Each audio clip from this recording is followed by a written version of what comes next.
هل ستمتد اليد التي تخنق الاستيراد هذه الأيام إلى خنق المصانع المنتجة أيضا دون وعي منها، خاصة التي تعتمد على المواد النسف المصنعة؟ فهذا المصنع المتخصص في صناعة السجاد وتحويله بمنطقة حمادي في ولاية بومرداس يواجه مصير الإفلاس والغلق نهائيا حين يستنفذ كل مخزونه قريبا، لأن التعليمات الأخيرة القاضية بمنع استيراد السجاد لم تفرق بين تلك الموجهة للبيع على الحالة وتلك الموجهة للتصنيع. لكن الغريب في الأمر أنه المنتج الذي نقوم باستيراده يحمل نفس التعريفة الجمركية للمنتج النهائي،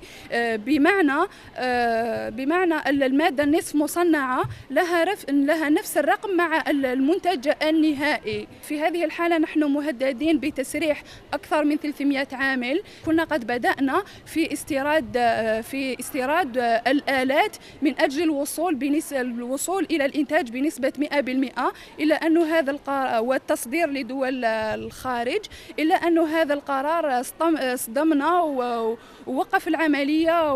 كان هذا المصنع يدير رقم أعمال وصل إلى 50 مليار سنتيم في السنة، ووصلت قيمة فاتورة استيراده إلى أكثر من $1,000,000 في العام، وحاليا يشغل أكثر من 300 عامل بصفة مباشرة. شيف ضافير تاعنا السنة اللي فاتت حققنا تقريبا ما يعادل 466 مليون دينار جزائري، نسبة تقريبا معدل الاستيراد تاعنا السنوي $2 مليون. ولما نمشي كي نقول لك كاين تاع ترونسبور اللي جبنا الخدامين، كاين لي ميتسا، كاين لي زيبزين اللي حنا نتعاملوا معاهم هنا في الجزائر، مثلا تاع البلاستيك تاع الكرتون اللي نشروا عليهم لا ماتيير بروميير هنا في الجزائر. العمال 300 يواجهون مصير البطالة في حال منع إدخال المواد الأولية. الوغ هنايا نطلبوا من السلطات يديروا لنا حل.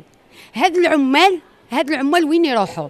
هاد العمال هذا المصنع راح فاتح شحال من بيت، كاين اللي ما عندهاش راجلها، وكاين اللي يتامى، وكاين اللي مطلقه، وين رايحين يروحوا؟ يشوفوا باش يعاونوا صاحب المصنع هذايا. الا راحت هذه الشركه هذه ما عادش وين نروحوا، ما كان حتى حل.